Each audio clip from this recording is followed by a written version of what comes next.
이날에 성령님께서 사도들에게 온전히 임하셨고 교회가 탄생하게 됩니다.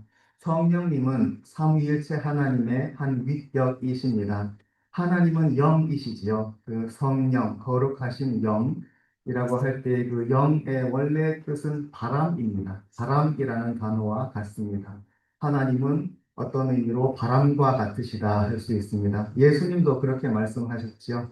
바람이 불매 어디서 오고 어디로 가는지 우리가 알지 못합니다. 눈에 보이지 않아요. 그리고 손으로 잡을 수 없습니다.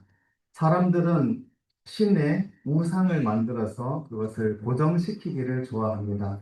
예로부터 신의 형상을 만들어 놓고 거기에 절합니다. 그렇게 해놓으면 신이 거기에 딱 고정되어 있어서 내 마음대로 할 수 있게 됩니다. 심지어 작게 만들어서 주머니에 넣고 다니면서 필요할 때마다 꺼내서 기도를 하는 거죠. 그러나 그런 기도는 사실상 그냥 내가 원하는 것을 막 요구하는 것입니다. 나에게 편한 대로 신을 부리겠다는 그런 마음이지요. 그러나 참 하나님은 그렇게 우리가 마음대로 손으로 만들어서 고정시켜 놓는다거나 주머니에 넣거나 그렇게 할 수 없습니다. 바람 같은 분이시다. 그분은 우리에게 휙 오십니다. 우리를 하나님 앞에 이제 붙들어 놓으시지요. 그러나 또 쓱 가셔요.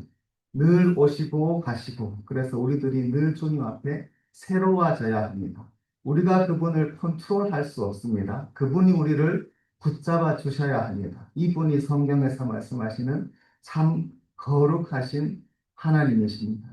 성령님이 바람이라고 할 때 또 중요한 것은 우리의 호흡도 바람이잖아요. 우리의 호흡을 주관하십니다. 여러분, 우리가 성령님과 동행하기를 원할 때 사실 제일 우리가 연습처럼 할 수 있는 그러나 참 귀한 행동은 큰 숨을 한번 숨을 크게 쉬어 보시는 것입니다. 숨을 크게 쉬고 또 내뱉고 그렇게 하면서 이 숨이 이 바람이 하나님께서 주시는 생명입니다. 이 영, 이 바람 가운데 주님께서 그야말로 말 그대로 매 순간마다 우리를 붙들어 주십니다. 주님이 우리에게 생명을 주시기에 우리가 지금도 살아 있습니다. 이 성령님께서 교회에 온전히 임하셔서 교회를 완전히 탄생시키시고 예수님 복음을 능력 있게 전하게 하시는 그날이 오늘 성령 강림 주일이 되겠습니다. 예수님이 하늘로 올라가신 후에 제자들이 예루살렘의 어느 한 곳에 한 집에 모여서 주님 약속하신 성령님을 기다리며 기도하고 있었습니다. 오순절이 왔습니다. 그때에 하늘로부터 급하고 강한 바람 소리가 들렸습니다. 온 집안을 가득 채웠습니다. 급하고 강한 바람, 성령님이 강력하게 역사하시는 것입니다. 그래서 불의 혀와 같이 갈라지는 것이 각 사람 위에 있었습니다. 불이 혀처럼 막 갈라져서 한 사람 한 사람 머리 위에 있었고 또 그 혀와 같다는 것은 사실 그 언어를 말하겠습니다. 마더 텅이 언어잖아요. 모국어인 것처럼 각 사람이 성령님이 인도하게 하심을 따라서 전혀 새로운 언어로 말을 하기 시작했습니다. 갈릴리 사람들인데 거의 교육을 잘 받지 못했는데 생전 배워본 적이 없는 새로운 언어로 말을 하기 시작한 것입니다. 오순절 명절이었기 때문에 전 세계에 흩어져 있던 유대인들이 예루살렘에 모여 있었습니다. 그들이 이 사도들이 이런 방언 말하는 것을 듣고 깜짝 놀랐습니다. 아니, 저거는 내가 사는 그 지방의 말인데 이렇게 된 것입니다. 저 사람들이 어떻게 우리 동네 말을 알고 있지? 이렇게 다들 깜짝 놀랐고, 그런데 그 말의 내용은 무엇인가? 하나님의 위대한 일이었습니다. 크신 하나님, 위대하신 하나님, 그리고 그 하나님께서 우리를 위해서 얼마나 놀라운 일을 행하셨는가. 예수님을 통해서 우리를 구원해 주시는 하나님의 놀라우신 일이 그 사도들이 말한 그 언어의 내용이었습니다. 그 말을 들은 그 각지에서 모인 유대인들이 깜짝 놀랐고, 그런데 너무나 놀라운 일이기 때문에 어떤 사람들은 술이 취했나 보다 이렇게 말하는 사람도 있었습니다. 그때 베드로가 벌떡 일어납니다. 그래서 소리를 높여서 사람들에게 그의 첫 번째 메시지, 설교를 전하기 시작합니다. 정말 역사적인 순간이고 교회가 탄생하는 순간이 되겠습니다. 베드로가 하는 말이 형제들아 우리 말을 들어보십시오. 지금 이 일은 지금 시간이 9시인데 아침 9시거든요. 우리 시간으로 말하면 술 취한 것이 아니고 선지자 요엘을 통해서 주신 예언의 말씀이 지금 이루어지고 있는 것입니다. 라고 말합니다. 성령님은 지혜의 영이십니다. 성령이 임하시면 우리에게 지혜를 주십니다. 그래서 구약의 예언서 중에서 딱 이 해당되는 말씀, 성령 강림, 모두에게 성령을 부어주시는 이 말씀을 요엘서에서 딱 끄집어냅니다. 그래서 그 예언의 말씀을 강력하게 담대하게 전하는 것입니다. 성령님은 지혜의 영이시고 능력의 영이시기 때문에 이 성령의 충만을 받은 베드로가 소리를 높여서 모든 사람들이 다 이해할 수 있도록 요엘 선지자의 예언을 들려주고 있습니다.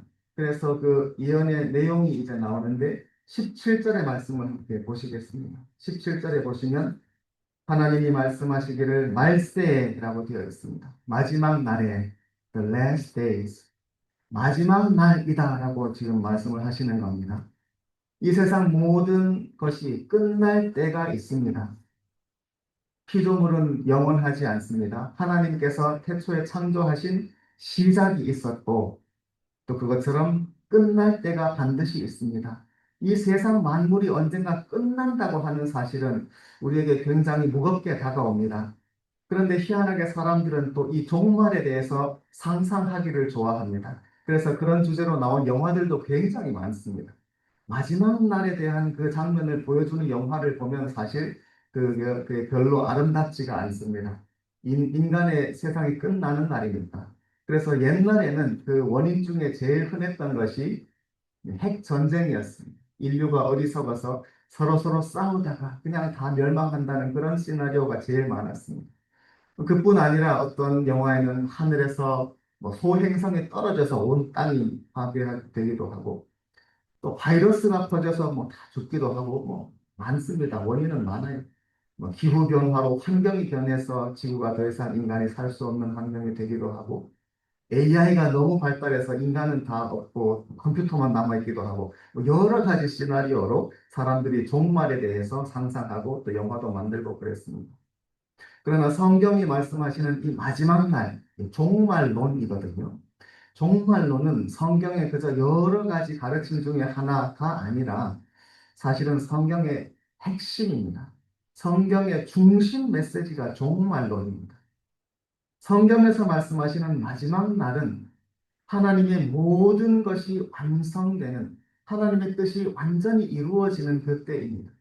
지금 하나님께서 예수님을 통해서 우리에게 주신 구원을 지금도 이루고 계시지요. 지금 그래서 사람들이 복음을 듣고 믿고 교회가 생겨납니다. 그런데 이 모든 것이 완성되는 것.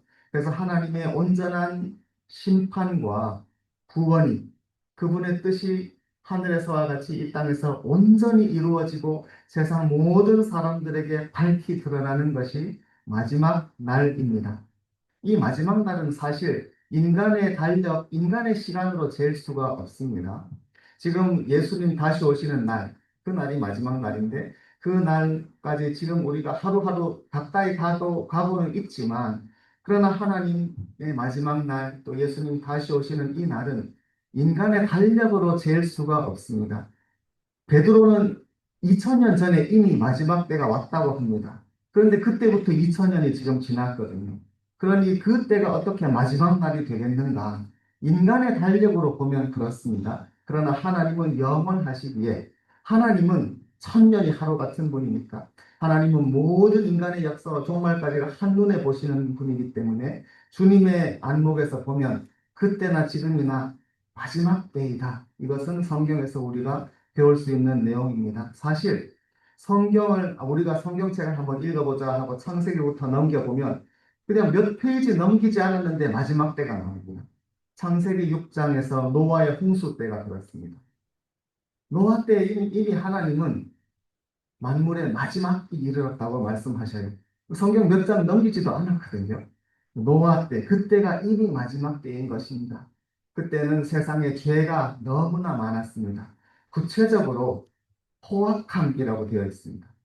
폭력이요.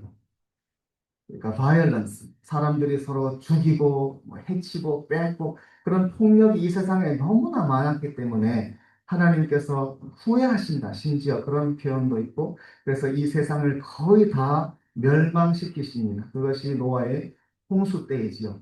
노아 때부터 이미 이 세상은 마지막이었습니다. 그만큼 우리 인간의 죄는 큰 것입니다.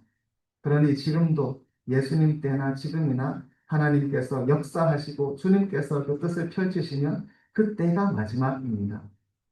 그러므로 마지막 때라는 것은 이제 시간적으로 언제냐 그것이 중요한 것이 아니라 그것이 어떤 때인가 하는 것이 중요합니다.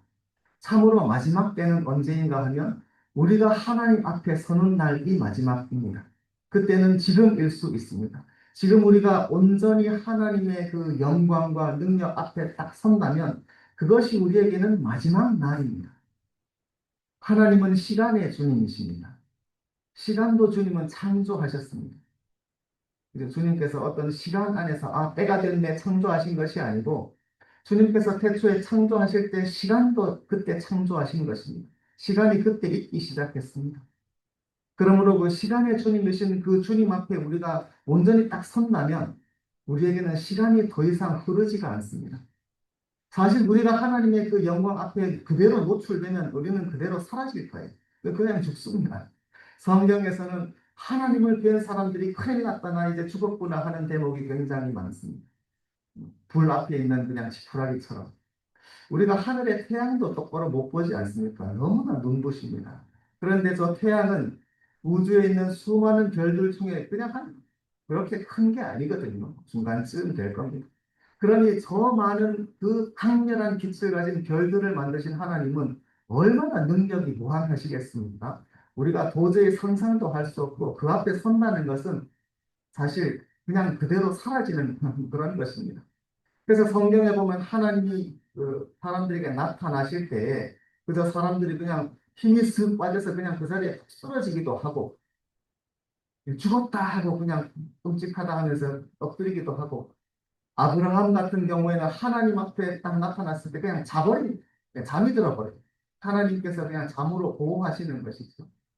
그렇게 우리가 하나님 앞에 그대로 설 수가 없는데 그렇게 그분의 무한하신 영광 앞에서 우리가 선다면 그것이 우리의 마지막 날인 것입니다. 예수님 딱 태어나실 그 무렵에 대해서 어떤 흥미로운 기독교 문학이 있습니다. 그 야고보의 원복음기라고 하는 그런 기독교 문헌인데 거기 보면 참 흥미로운 이야기가 있습니다. 예수님이 태어나시는 딱 그 시점에 그 마리아의 남편인 요셉이 이 세상을 봤더니 시간이 정지되는 거예요. 하늘에 새가 날아가다 거기 딱 서 있는 거예요. 강물이 흘러가다가 물이 그냥 그대로 딱 고정되어 있고 사람들도 밥 먹다가 잃어버리고 있죠. 시간의 주님이신 예수님이 태어나시는 그 순간에 온 피조물도 시간이 딱 정지하는 겁니다. 그게 마지막입니다. 우리가 하나님 앞에 온전히 나아가서 주님의 영광 앞에 오롯이 있고 내가 온전히 주님 앞에 모든 나의 존재와 나의 정성과 마음을 다 들여서 주님 내가 여기 있습니다 라고 주님 앞에 내가 온전히 서 있다면 그것이 나의 마지막 날입니다. 그런 뜻으로 지금 성령님이 임하시기 때문에 이때가 마지막 날, 말세가 되는 것입니다. 그래서 신약 성경에 보시면 마지막 때가 왔다는 표현들이 굉장히 많습니다. 예수님 오시고 예수님 십자가에 죽으시고 부활하신 이때가 이미 마지막 날이다 하는 표현이 히브리서에도 나오고 베드로전후서 사도들은 그때가 마지막 날이라고 알고 살았습니다. 실제로 예수님이 곧 오실 거라고 믿었습니다. 그래서 예수님 곧 오셔서 이 세상을 심판하시고 주님 사랑하시는 자녀들을 온전히 구원하시는 그때가 임박했기 때문에 자기들의 모든 것을 버리고 온 세상에 목을 놓아서 예수님 복음을 전하는 것입니다. 이 마지막 때가 되면 하나님께서 주시는 큰 일이 무엇인가? 내 영을 모든 육체에 부어주니 성령님이 모든 육체에게 임하실 것입니다. 구약 시대에는 성령님이 그저 몇 사람에게만 임했습니다. 아주 특별한 사람들, 왕. 그래서 사울 왕이 되었을 때 영이 임하셔서 사울이 막 예언을 하고 그런 일이 벌어집니다. 또는 제사장이나 선지자나 아주 몇몇 특별한 사람들에게만 성령이 임했습니다. 그러나 이제 오순절이 되면 또 마지막 때가 되면 하나님의 성령님이 모든 육체에게 임할 것입니다. 그냥 부어주십니다. 그 단어가 붓는다는 단어. 성령님을 부어주십니다. 그래서 너희의 자녀들은 예언할 것이요 젊은이들은 환상을 보고 늙은이들은 꿈을 꾸리라. 자녀들이 예언을 합니다. 성령이 충만하면 하나님에 대해서 말을 하기 시작합니다. 꼭 무슨 신기한 예언이라고 하지 않더라도 우리가 하나님에 대해서 자꾸 말을 하고 싶어져요. 여러분 그런 적 있으시지요? 그냥 충만한 거예요. 성령님의 은혜가 너무너무 감동적이고 예수님이 자꾸 생각나는 거예요. 그러면 자꾸 말을 하고 싶은 겁니다. 하나님에 대해서 말을 하고 싶고 하나님에 대해서 듣고 싶고 이것이 예언. 젊은이들은 환상을 봅니다. 이제 보는 거죠. 귀로 들을 뿐 아니라 환상으로 보는 것입니다. 하나님의 위대한 일들을. 그리고 꿈을 꾸리라. 꿈속에서도 보고. 여기서 그런데 뭐 자녀들은 예언하고 누구는 뭐 하고 꼭 이렇게 매치시킬 필요는 없습니다. 그냥 모든 연령에 자녀들, 젊은이들, 노인들 모든 연령에 그리고 그 다음 절에는 남녀노소를 불문하고 모든 사람들이 예언을 하고 환상을 보고 꿈을 꾸는 것이 이런 놀라운 일들이 성령 충만한 성도들에게 일어나서 그저 보고 듣는 것이 다 예수님인 것입니다. 내가 말을 하고 싶으면 예수님에 대한 말인 것입니다. 꿈을 꿔도 예수님 꿈을 꾸는 것입니다. 이런 일이 벌어지는 것입니다. 그런데 그 모든 예언과 환상과 꿈의 내용이 무엇이냐? 하나님의 위대하신 일이고 또 그 구체적인 내용이 그 다음에 나오겠습니다. 19절을 보시겠습니다. 19절 내가 위로 하늘에서는 기사를 아래로 땅에서는 징조를 기사는 놀라운 일이고 징조는 사인입니다. 표적, 사인. 이것이 예수님이 하시는 일이다. 성령님이 임하셨다. 마지막 때가 되었다 하는 그 사인이 징조입니다. 그런데 그 내용이 피와 불과 연기입니다. 뭔가 엄청난 일이 벌어지고 있다는 느낌이 들죠. 피와 불과 연기. 성경에서 이 세 가지가 나타나는 그 장면이 대표적으로 또 세 개가 있습니다. 첫 번째는 번제입니다. 번제. 옛날 구약 시대에는 우리가 하나님께 예배를 쉽게 드리지 못합니다. 제대로 하나님께 예배 드리기 위해서는 번제를 준비해야 합니다. 소면 소. 그러니까 사실 우리는 예배 드리는 게 너무 편해졌습니다. 너무 좋아요.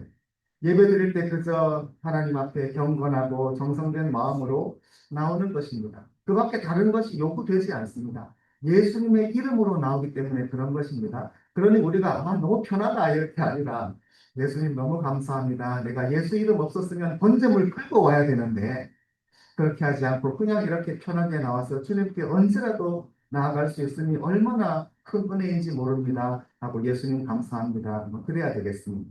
그런데 구약시대 모세의 율법에 의하면 소를 끌고 와야 되죠. 그러니까 이게 그날 아침에 할 수가 없는 겁니다. 며칠 전부터 준비해야 돼요. 그래서 그중에 또 제일 좋은 다리 저는 거 말고 그중에 제일 좋은 것을 드려야 되죠. 그러니까 다 준비하고 또 이렇게 갖고 데리고 와서 번제는 온전히 태워드리는 제사거든요. 그래서 자르고 일단 피를 흘리십니다. 피와 또 불과 다 태워드리는 제사입니다. 온전히 하나님께 드리는 것입니다. 그러면 그 연기가 올라가잖아요. 여호와께 향기로운 냄새니라 그렇게 되어 있습니다. 번제를 드리는 이유는 우선 내가 그만큼 죄인이라는 것을 고백하는 것이죠. 우리 인간의 죄는 내가 몰라서 그렇지 하나님 앞에서는 얼마나 큰 죄인인지 모릅니다. 그러니 이런 부끄러운 모습으로 하나님께 나갈 수 없기 때문에 만약에 나간다면 그냥 그 자리에서 우리가 불 앞에 있는 지푸라기처럼 사라질 그런 존재들이기 때문에 그렇게 되지 않기 위해서 피를 예, 생명이 피에 있습니다. 그리고 그 생명으로 죄를 속하니까 피를 흘리는 것입니다. 그래서 온전히 태워서 하나님께 드리는 것입니다. 그런 온전한 제사가 있어야 우리가 하나님 앞에 나갈 수가 있습니다. 그리고 주님 앞에 기도를 드릴 수가 있습니다. 우리가 하나님께 기도 드린다는 것이 사실 얼마나 큰 특권인지 모릅니다. 하나님이 우리를 자녀로 삼아 주시지 않습니까? 제가 너무나 좋아하는 하나님이 우리를 자녀 삼아 주신다는 말이 저는 너무나 좋습니다. 그런데 이것이 그냥 되지 않고 예수님이 십자가에 흘리신 그 피가 있기 때문에 우리가 예수 이름으로 기도할 수 있기 때문에 이렇게 우리가 언제라도 담대하게 주님 앞에 나아갈 수 있는 것입니다. 이렇게 예배자가 된 것입니다. 그러나 원래는 이런 번제의 정신이 있다. 우리가 이것을 잊어서는 안 됩니다. 이 번제가 라틴어로는 홀로카우스툼입니다. 홀로코스트라는 말. 2차 대전 때 유대인들이 학살을 당하잖아요. 그래서 막 너무 끔찍한 장면이고 연기가 올라가잖아요. 그게 홀로코스트잖아요. 원래 뜻이 번제입니다. 유대인들이 그렇게 이 세상에서 살면서 고난을 당했는데 그들이 특별히 더 죄가 있어서 그런가? 결코 아닙니다. 말하자면 온 인류의 대표로 그렇게 된 것이거든요. 여기에서 이 피와 불과 연기의 두 번째 장면, 성경에 나오는 두 번째 장면이 나오는데 그것은 예루살렘의 멸망입니다. 주님 전 586년에 예루살렘이 완전히 멸망합니다. 바벨론 군대가 쳐들어와서 포위하고 있다가 결국 무너지고 궁전도 도성도 그리고 성전도 완전히 불타서 파괴됩니다. 피와 불과 연기입니다.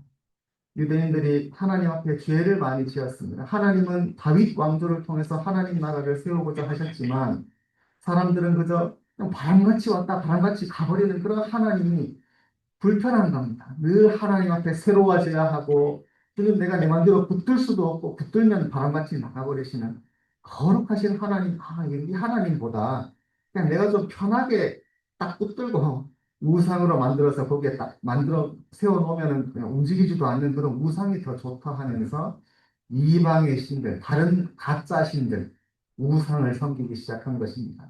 그런 신들은 편하죠. 딱 만들어 놓으면 거기 있고 어디 안 가니까.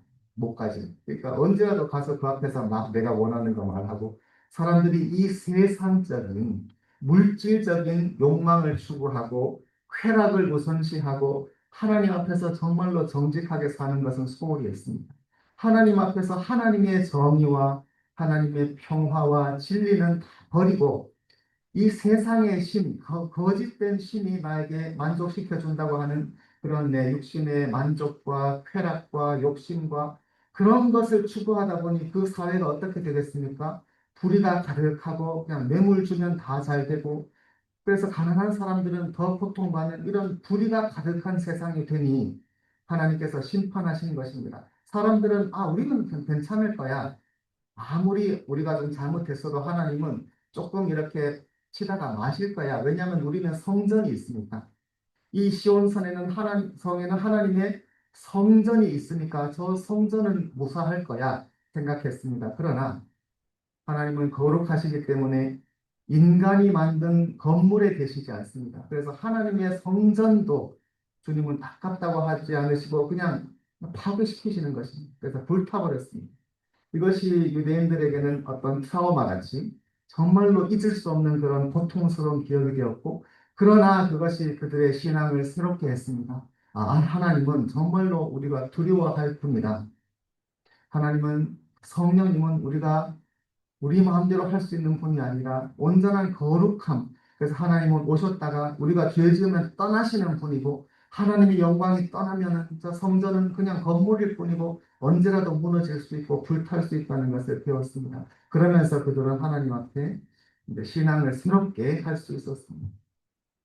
피와 불과 연기에 대한 성경의 세 번째 장면은 정말로 마지막 종말의 때가 되겠습니다. 온 세상이 하나님의 심판 앞에 있을 것입니다. 하나님이 예루살렘을 먼저 심판하신 것은 하나님이 자녀들을 먼저 징계하신 것이거든요. 성경에 그런 말씀이 있습니다.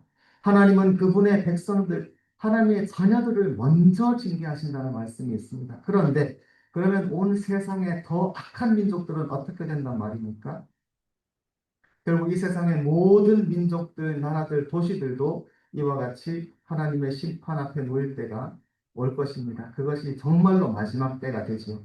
그래서 요한계시록 같은 책에 보면은 이런 장면으로 가득 차 있습니다. 피와 불과 연기, 하나님이 하늘로부터 내리시는 그런 엄청난 정말로 두려운 우주적인 스케일의 그런 무서운 심판이 임하면 온 세상이 이와 같은 종말을 맞이하게 될 것입니다. 그러나 이것은 하나님의 진노를 나타내기도 하지만 그저 그냥 없애버리는 그런 불이 아니라 하나님께서 이런 불을 통해서 우리들을 구원하신다는 뜻입니다. 성경에서 불은 파괴를 말하기도 하지만 정결을 말합니다. 불은 모든 것을 순결하게 합니다. 불순물은 다 타버리고 정금과도 같은 믿음이 나오는 것입니다. 다니엘의 친구들이 화로 안에 들어갔지 않습니까? 불 속에 들어갔는데 묶고 있던 줄은 타버리고 그냥 그 안에서 무사했습니다. 우리 신앙에 불순물이 있다면 이런 불로 타버리는 것을 주님은 원하십니다. 우리가 하나님 섬길 때 가끔 가다가 불순물, 내가 내 욕심을 하나님의 뜻으로 포장하고 주님한테 기도한다 그러면서 결국은 내가 원하는 것만 막 요구하고 불순물이 들어올 수 있습니다. 그런데 고난이 딱 닥치면 불이죠. 고난 가운데서 그런 것은 내가 다 필요 없는 것들인데 내가 그런 걸 원했구나 하면서 다 버리고 순수한 정금 같은 신앙만이 나오게 됩니다. 주님께서 가끔씩 그렇게 하십니다. 우리 삶 가운데 고난이 있다면 주님께서 그런 고난을 주시는 대표적인 이유가 그런 것 아니겠습니까? 이렇게 부른 이 세상을 정화시켜서 순결한 믿음으로 성도들이 하나님 앞에 나오고 그 밖에 겉으로만 화려하고 사람들이 그냥 막 눈에 보이게만 화려한 그런 신앙의 모습들은 다 불타버릴 것이고 순결한 믿음만 남아서 주님 앞에 영광이 될 것입니다. 그것이 피와 불과 연기로다. 마지막 날에 온전히 이루어질 이 장면입니다. 그런데 베드로는 이 모든 광경이 지금 이루어졌다고 말합니다. 성령님이 강림하시는 그 날이 이 피와 불과 연기가 임한 날이라고 말합니다. 피, 당연히 예수 그리스도의 십자가의 피입니다. 예수님이 십자가에서 흘리신 그 피는 저 옛날에 짐승으로 드렸던 번제 모든 것을 다 무효화하는 것은 물론이고 그때와 앞으로와 모든 인간의 죄를 한꺼번에 한 번에 영원히 온전입니다. 죄 사함을 온전히 가져다 오는 주시는 예수님의 십자가의 보혈입니다. 주님의 그 피 흘림이 있기에 우리가 주님 앞에 나아갈 수 있습니다. 멸망하지 않고 주님의 귀하신 이 피가 여기 있습니다. 피와 불과 아까 불의 혀와 같이 갈라진다고 했지 않습니까? 성령님 오순절에 임하실 때에 제자들에게 각 사람 위에 불의 혀와 같이 갈라지는 것이 보였습니다. 불과 같이 임하시는 성령님. 그래서 우리를 순결하게 정결하게 거룩하게 하시는 불이 임했습니다. 그 불입니다. 그 다음에 연기. 성경에서 연기는 성전에 향에서 늘 올라가는 연기가 있지 않습니까? 향연, 향로의 연기입니다. 같은 단어입니다. 그런데 이 연기는 요한계시록에 보시면 성도들의 기도입니다. 우리가 하나님께 드리는 기도가 순전하고 온전하다면, 그래서 내 욕심이나 내 생각이 섞여 들어간 것이 아니라 정금과도 같은 순전한 기도가 하나님께 아름답게 올라간다면 그것이 저 옛날 성전에서 늘 밤낮으로 피우던 향에서 올라가는 연기와 같이 하나님 앞으로 상달이 됩니다. 이 연기가 성도들의 기도다 그랬습니다. 우리가 성령 충만하면 이런 기도를 드릴 수 있습니다. 얼마나 영광스러운 일인지 모릅니다. 이 광경을 상상하시면서 기도해도 참 좋습니다. 주님, 내가 드리는 이 기도가 내 생각이 아니라 정말 주님 뜻에 합당한 기도가 되기 원합니다. 그러려면 하나님 아버지의 마음을 알아야겠죠. 하나님이 무엇을 원하시는지, 무엇을 기뻐하시는지를 헤아리고 주님의 뜻을 헤아리기 위해서 우리들이 성경 말씀 읽고 묵상하고 예수님의 마음을 점점 닮아가야 되지요. 그래서 하나님 마음에 합한 기도를 드리면 그 기도는 온전히 하나님께까지 상달이 되어서 향의 연기처럼 올라갑니다. 성령 충만한 사람은 그렇게 할 수 있습니다. 우리의 기도가 하나님 앞에 늘 바쳐지는 거룩한 향연가도 같은 기도가 되기를 축원합니다. 예수님 안에서 우리에게는 이 피와 불과 연기라고 하는 이 기사와 징조가 있습니다. 한 20절 보시겠습니다. 주의 크고 영화로운 날이 이르기 전에 주님의 날입니다. The day of the Lord라고 되어 있습니다. 주님의 날, 여호와의 날, 이것은 구약 성경에서 굉장히 중요한 표현입니다. 여호와의 날이야말로 마지막 날이고 하나님의 뜻이 온전히 이 세상에 펼쳐지는 날입니다. 그래서 이 날이 굉장히 중요하기 때문에 그냥 간단해 그냥 그 날이라고도 합니다. 구약 성경 읽으시다가 그날에 이런 표현이 오면 이것은 여호와의 날이구나 그렇게 알면 됩니다. 신약에서 우리가 하나님 나라에 대해서 우리가 배우지 않습니까? 천국, 하나님 나라가 곧 임하십니다. 천국이 가까웠느니라. 그러면 이 천국이 언제 오는가? 여호와의 날입니다.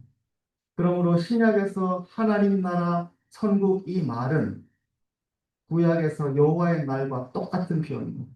이거 굉장히 중요한 포인트이기 때문에 반복하겠습니다. 구약에서 여호와의 날은 주님의 날은 신약에서 하나님 나라입니다. 똑같은 의미입니다. 그 날이 왔다는 것입니다. 주의 날, 주의 크고 영화로운 날입니다. 요엘서에는 크고 두려운 날이라고 아까 되어 있었습니다. 두려운 날. 두려운 날이죠. 온 세상에 하나님의 진노와 하나님의 심판이 임하니까 어찌 두렵지 않습니까? 그러나 주님의 자녀된 우리들은 그 와중에 보호받고 거기에서 우리의 정금 같은 믿음으로만 나올 것이기 때문에 우리에게는 그것이 두려운 날일 뿐 아니라 영화로운 날입니다. 글로리어스, 영광스러운 날이 될 것입니다. 그 날이 이르기 전에 해가 변하여 어두워지고 달이 변하여 피가 됩니다. 이 세상에 그런 불타는 그런 심판이 있으면 실제로 태양과 달이 가려져서 그렇게 보이기도 할 것이고 그뿐 아니라 실제로 하나님은 요한계시록 같은 데 보면은 그 해와 달을 치십니다. 하늘의 권능이 무너집니다. 그래서 별들이 다 떨어지고 그러니 이 마지막 날은 그저 인간의 역사만 끝나는 것이 아니라 우주적인 스케일입니다. 하늘의 영광도 떨어질 것이고 모든 피조물의 끝날이 이를 것이고 그로부터 새 하늘과 새 땅이 임할 것입니다. 그런데 이 해가 변하여 어두워지고 달이 핏빛이 된다. 이것은 예수님께서 예언하신 바가 있습니다. 주님 다시 오시는 날, 재림하시는 날, 그죠? 예수님 다시 오시는 그 날이 되기 전에 이렇게 될 것입니다.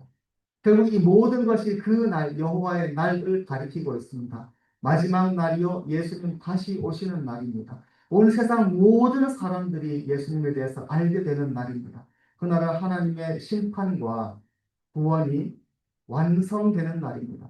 모든 사람들이 하나님을 알고 고백하는 날이 될 것입니다. 어떤 사람들은 기뻐 춤추며 노래할 것이고 어떤 사람들은 슬퍼하고 이를 갈미 있으리라. 그 날입니다. 하나님 우리에게 이 날을 알려주셨습니다. 그리고 그 날은 진짜라는 것, 반드시 그 날이 곧 임한다는 것을 알려주시는 날이 성령 강림 주일입니다. 21절 보시겠습니다. 누구든지 주의 이름을 부르는 자는 구원을 받으리라. 이것이 오늘의 주제입니다. 결국 이 말을 하려고 요엘서가 그리고 베드로가 앞에 예언들을 말씀하신 것입니다. 누구든지입니다. 누구든지. 이 말씀 로마서 10장에도 나옵니다. 거기에도 누구든지 헬라인이나 유대인이나 모든 사람들이 주의 이름을 부르는 자는 예수의 이름입니다. 예수 이름을 부르는 자는 구원을 받으리라라고 되어 있습니다. 모든 사람에게 임하는 심판이기 때문에 세상 누구도 피할 수 없는 하나님의 진노의 피와 불과 연기의 심판이 있을 것이기 때문에 또한 하나님은 누구든지 하나님께 나올 수 있는 구원의 길을 베푸십니다. 하나님의 심판은 그저 우리가 상대적으로 심판받는 것이 아닙니다. 저 사람보다는 내가 좀 낫지 않을까? 이런 게 아니에요. 모든 사람이 하나님 앞에 죄인이기 때문에 하나님은 또한 누구나 구별하지 않으시고 구원받을 수 있는 길을 열어주셨습니다. 그것이 예수님의 십자가와 부활입니다. 그러므로 우리가 주의 이름, 예수의 이름을 부르기만 하면 구원을 받습니다. 이 말씀을 하기 위해서 이날의 오순절에 성령님의 강림이 마지막 날이 되는 것입니다. 마지막 날 온 우주적인 스케일로 이와 같은 피와 불과 연기의 심판이 임하게 될 터인데 그것을 앞당겨서 보여주는 것입니다. 예고편처럼. 그러나 그 마지막 날이 지금 오순절에 이미 앞당겨져서 임했다는 것은 그날에 완성될 구원을 지금 받으라는 것입니다. 구원받아라. 구원받는 것이 기독교의 제일 중요한 메시지이지 않습니까? 그런데 무엇으로부터 구원받습니까? 예수님이 우리를 구원하시는데 그럼 뭘로부터 구원한다는 뜻입니까? 죄로부터, 죽음으로부터, 마귀로부터, 지옥으로부터 구원받지요. 그러나 가장 중요한 것은 우리는 누구로부터 구원받는가 하면 하나님으로부터요. 하나님의 진노로부터 우리는 구원받아야 합니다. 그것이 제일 무서운 것입니다. 하나님의 진노 앞에서는 마귀도 지옥도 사실 별거 아닌 것이지요. 그러나 하나님께서 우리를 쫓아오시면 아무도 그의 손길을 피할 수 없습니다. 그분 앞에서는 나의 숨겨진 비밀도 마음속의 모든 것도 다 드러날 것입니다. 그리고 그분 앞에서 우리들은 내가 살았던 모든 삶에 대해서 계수를 할 것입니다. 주님께서 보시는 모든 나의 삶의 궤적이 주님 앞에 있습니다. 만약에 우리에게 아무런 보호가 없다면, 예수님의 십자가의 피가 우리를 보호해 주지 않는다면 우리들은 그 자리에서 멸망합니다. 그러나 이 하나님의 진노로부터 우리들은 구원받을 수 있습니다. 구원받아야만 합니다. 그것을 위해서 예수님 오셔서 십자가에서 우리를 대신해서 죽으셨습니다. 우리에게 인해야 마땅할 그 심판을 예수님께서 홀로, 주님이신 그분께서 이 온 우주의 고난을 홀로 십자가에 지시고 피 흘려 죽으신 것입니다. 그리고 살아나셔서 우리의 죄가 다 용서받았다는 것을 선포하시는 것입니다.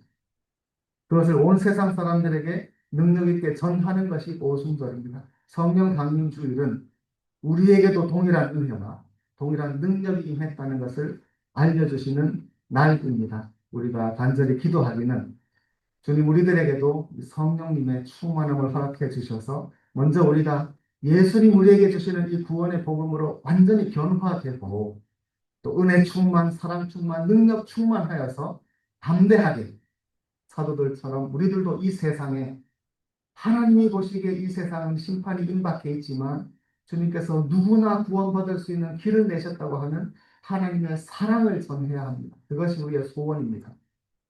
우리 가장 큰 소망, 사람들이 예수님 아는 것, 그것을 위해서 우리 교회가 이 자리에 존재하고 있습니다. 이 시간에 다 함께 소리 내어서 함께 기도하기를 원하는데, 기도하시면서 주님, 우리들에게도 이 성령의 충만함을 허락해 주셔서 정말 내가 받은 이 구원이 얼마나 귀한지 알게 하시고 세상 사람들에게도 꼭 필요한 그 구원을 저희를 통해서 전해 주시옵소서. 다 함께 목소리를 내어서 기도하는 시간을 갖겠습니다.